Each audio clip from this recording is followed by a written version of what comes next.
So last year, I purchased over 300 Gucci bags. I'm not lying, I really did. You might think that I'm addicted to shopping, and, well, I kind of am. I love it. I'm the type of person who loves to indulge himself. And when I spot an item that I really love, sometimes I can't even sleep at night because I'm there thinking about it so much.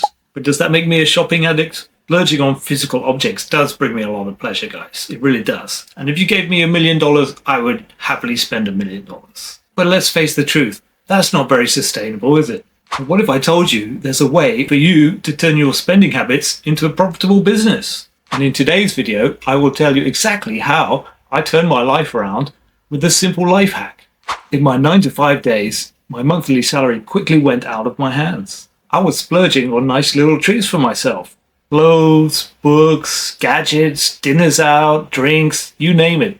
Now, I always figured I was a good shopper in that I always bought quality items at bargain prices. But at the end of the month, I was always broke. Sometimes I would say to myself that I'd better save some money. And for a couple of weeks, I would stay home and not go out and not open my wallet. But that didn't really work. Why? In fact, it was making things worse. I was shoving my impulse to buy in the dark wardrobe in the back of my mind. But that didn't make it go away. No, after a few weeks, it just came bursting out with a vengeance. All the money I saved was gone. And as I got older, I came to realize all that money I spent on myself for little treats was a big waste. I mean, if only I'd put some of the money that I spent treating myself into the stock market, by now I would probably have a nice little nest egg. And that got me thinking, why? Why am I so driven to spend? Now, it could be argued that we humans are genetically programmed to like shopping. We can't really help it. It's built into our genes. And it's all because of evolution. Now, scientists claim that we modern humans have been around for hundreds of thousands of years, long before there was such thing as Gucci shops around. And in those times, we were basically hunter and gatherers. Now, foods that were a rich source of energy tended to be loaded with sugar, which wasn't as commonplace as it is now, of course. And evolution rewarded us with pleasurable feelings every time we found a lovely sugary treat. Now, from what I understand, the brain releases a hormone called dopamine, which is responsible for those pleasurable feelings that we feel. And this pleasurable feeling, it just reinforces our behavior so that we're more likely to go out and look for more sugar. Now, fast forward to modern times, we have the same Stone Age brains, but we're living in a world where sugar is cheap and abundant, which is a big problem because it can cause all kinds of health conditions such as obesity and diabetes. Now, that example was about food, about sugar. But a similar thing is happening with us when we go shopping. Now, in the hunter-gatherer days, when resources were much harder to come by, having a luxury item such as a bear's teeth necklace would have signified some status to your community. Having a cool bear's teeth necklace makes you look a lot cooler than the guy who only has a leaf necklace. And ask yourself, who would you prefer to mate with? The guy with the bear teeth necklace or the leaf necklace? Basically, those individuals who possess luxury items to show off their status were a lot more likely to spread their genes on to the next generation. And so we evolved to have these pleasurable feelings every time we acquired things. But once again, our Stone Age brains are trapped in a modern world of capitalism. We have shopping malls, Amazon next day delivery, and even Temu, which plays with our brains like a slot machine. We're constantly chasing that next dopamine high. So that's why we keep buying. We buy because we want that high. It's like we're stuck in a loop. We keep chasing the same dopamine high. We buy something, we get a high. So that makes us want to buy something again and get another high. Buy, high. It never stops. We're stuck in this never-ending loop, right? For me, the loop works like this. I spot something online and I really like it. I really want to have it. Maybe I've even fallen in love with it. And sometimes I won't even sleep at night until I've got it. So yeah, I go ahead, I make the purchase. I wait a few days in nervous anticipation and get really excited when it arrives. Unboxing, that is a big dopamine hit for me. And when the item arrives, I get a real big dopamine hit as I'm unboxing it. But you know what? More often than not, excitement after I've opened it, it gradually begins to fade. I realize I didn't really need that object, okay? I kind of regret buying it, and so it gets thrown in the back of a cluttered wardrobe somewhere. and it didn't really make me any happier. Can you relate to that? Now, you might think I've learned my lesson from that experience, but no, because guess what? One more week, I'm online again, looking for other items. I'm doing the whole thing again. I'm trapped in the loop. Purchasing, regret. Purchasing, regret. Purchasing, regret. My wallet was suffering. Surely there had to be a better way. So after thinking about it for a while, it seemed to me there were two things that I could do. One, I could continue as I was, keep buying stuff, keep regretting it, put the stuff in my wardrobe and carry on. Or two, maybe I could go through a period of introspection. Just maybe I would come to a realization that physical things weren't just that important in the big universe that we live in. But let's be honest, that would have been very, very boring. I could have looked deep inside and tried to understand what was motivating me to buy these things. Little did I know that I would soon discover a third way. A way that would not only continue feeding my brain with delicious dopamine hits and reward it with more frequent and more intense highs, and rather than punishing my bank balance, it would reward it with a steady stream of income. And if that wasn't already awesome enough, I would also be doing a lot more shopping. It all began on a Tuesday. It was July 2021, and I had gone up to Manchester to visit my girlfriend, who's now my wife. I remember it was raining, and the faux leather on my Zara jacket was falling to bits, which was annoying because that jacket was less than a year old. So as we sat around watching The Real Housewives of Beverly Hills, I got my laptop open and I was doing a bit of shopping. I'm not really paying attention to the TV, but I keep hearing words: Versace, Chanel, Dolce Gabbana, and well, something clicked in my brain. I mean, a nice designer jacket. Why not? Not only would it be high quality, but surely it would last longer than a year.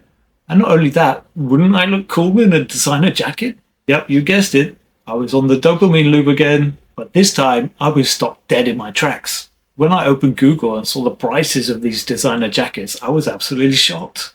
There was just no way I could afford one unless I was prepared to go into debt, which I wasn't. But I really, really, really wanted one. I mean, shoppers, they have the willpower and the ability to focus for hours and hours and hours on finding bargains. And not everyone can do it. So as an experienced shopper who'd honed his skills over the years, I got to it. I was determined to find a way to make it work. Now, I've only ever bought brand new items for myself, but at that time there was this word going around. And since I couldn't afford a brand new jacket, what I did was I opened Google and I typed in Dolce Gabbana jacket.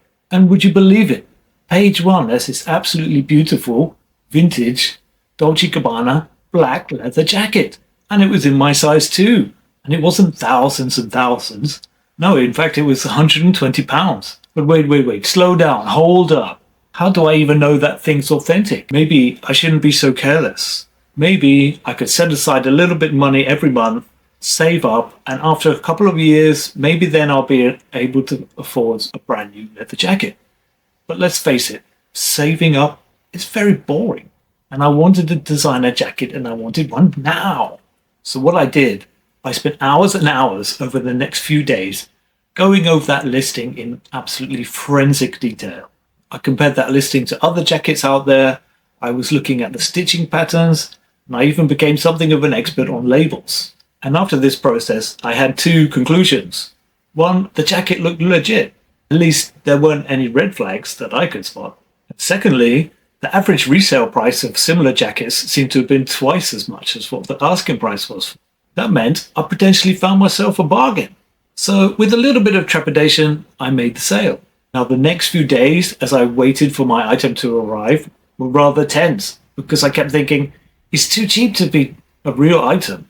I've made a mistake. I've wasted my money again. But when the day came, my package arrived, I opened it up. The moment I touched the buttery soft leather, I smelt it, ran my fingers over the stitching. I just knew it was a genuine, authentic Dolce Gabbana jacket. And it was a purchase I never regretted. 5 years later, I still have it, I still wear it, and I still love it. The problem was, finding such a beautiful item at such a bargain price just made me want to go out and shop again. I was still in the loop. I wanted another jacket, maybe a new pair of shoes, and my laptop needed a new bag. I just wish I had more money. I started thinking, and I got a cunning plan. According to my research, I'd acquired that jacket below the current market rate, which means, in theory, I could have flipped it and made a reasonable profit. And if I reinvested that profit and bought even more vintage items, soon I would have a nice little side hustle that would allow me to keep on shopping, to keep on spending money, keep buying stuff for myself, and at the end of the month, I would have more cash than I began with. And with that profit, I could buy more vintage items, which I could sell. And if I used that profit and bought more vintage items, soon I would have a side hustle that would allow me to shop to my heart's content. Not only could I keep shopping, I could keep acquiring items, but at the end of the month, I would have more money than I began with. It seemed like a good plan. Soon enough, I was digging around the far corners of the internet looking for bargains that I could buy in order to flip. Luckily, I was a pro-level shopper, so this wasn't a hard thing for me. All those hours and hours I've put in over the years online shopping, and all those miles and miles I've walked in various shopping malls around the world, that hadn't been a waste of time. That was actually training me for the big next step in my life as a luxury vintage dealer. To make a long story short, 3 years later, I'm genuinely proud to say that I've sold hundreds of Gucci bags, made hundreds of thousands of pounds in the process, and turned my little side hustle into a nice profitable business. But for me, the icing on the cake was when I went to the Gucci shop and bought myself a pair of horsebit loafers, brand new. And you remember the dopamine loop we talked about earlier? Well, guess what? The dopamine high I get from reselling is 10 times better than before. The highs are more frequent, more intense, and instead of getting poorer at the end of the month, I get a little bit richer. Every item I buy is an asset that has a value, and I can liquidate that asset and make a little cash anytime I need it. And that gives me a dopamine high. Am I still addicted to shopping? Probably, but my spending habit isn't a problem anymore. You see, I need to keep shopping in order to sell things for my shop. I'm still chasing highs on the dopamine loop, but this time the outcome is different.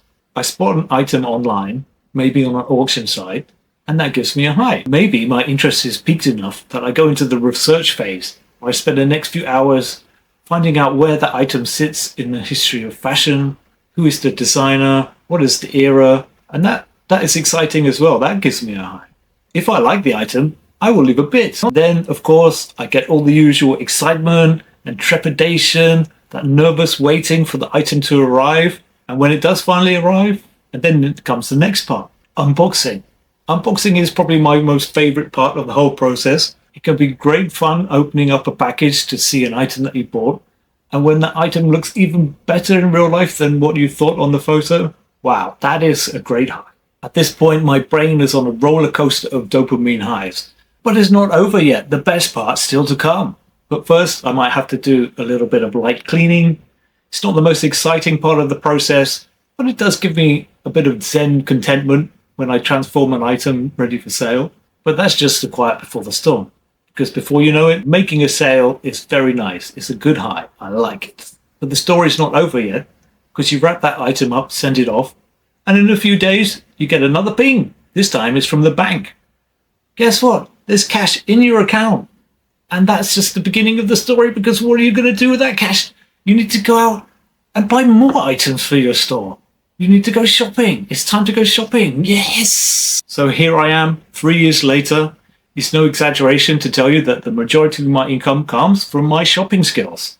And I love it. I'm addicted to that feeling of unearthing a really beautiful, rare treasure that I just know is going to cause a lot of drama the moment that it's live and make me a nice profit too. And the best thing is my spending habits come guilt-free.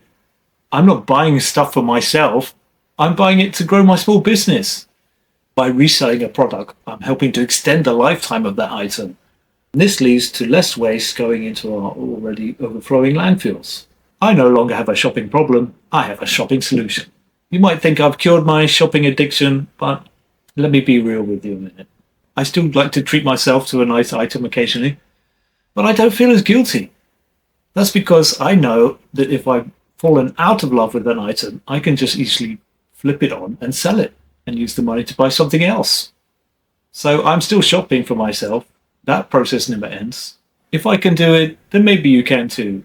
So maybe if your shopping habits are becoming a problem, if your credit card debt is mounting up, maybe you should take this as a sign from the universe that it's time to change. Why not use your shopping skills in a more productive manner, such as reselling? And it's really not that hard. You already have the shopping skills, but instead of using it to shop for yourself, you're shopping for your shop. Let me know in the comments, guys, if you have a problem with shopping, what you're doing to overcome it. Would you even consider reselling as a way to deal with your shopping problem? I'd love to discuss these things with you guys, and I will read each and every one. That's it for today, guys. I look forward to seeing you.